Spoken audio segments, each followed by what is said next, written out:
Hi, folks. Welcome back.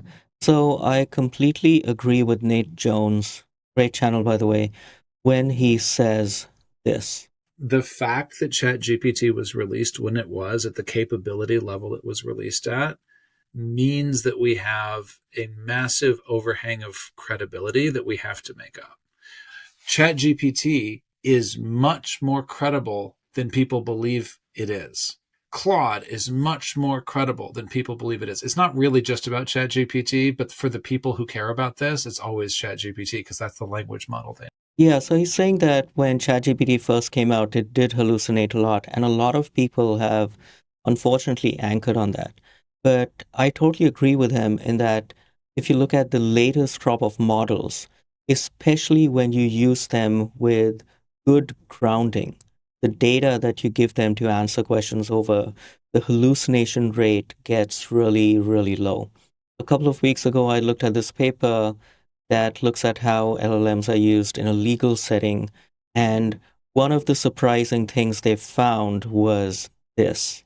But more importantly, what you'll see in this graph is that the rate of hallucination by Vincent is lower than the rate of hallucination or errors, in other words, by humans that were not using AI. So Vincent AI is a product that's grounded in legal information, case texts, laws, and so on.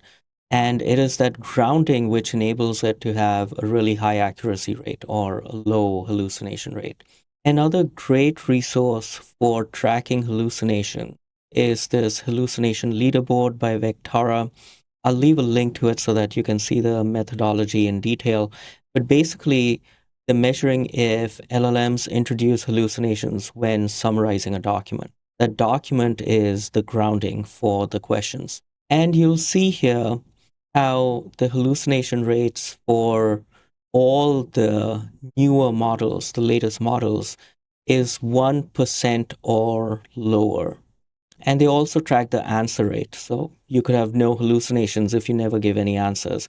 But they show that even with very high answer rates, nearly 100%, the factual consistency rate is north of 99% for most of the latest crop of models.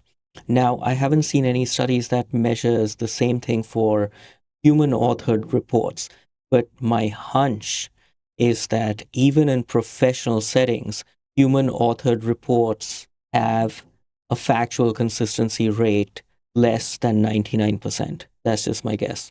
Anyway, so I just wanted to make that quick video to say that unfortunately, when ChatGPT first came out, yes, the hallucination rate was high.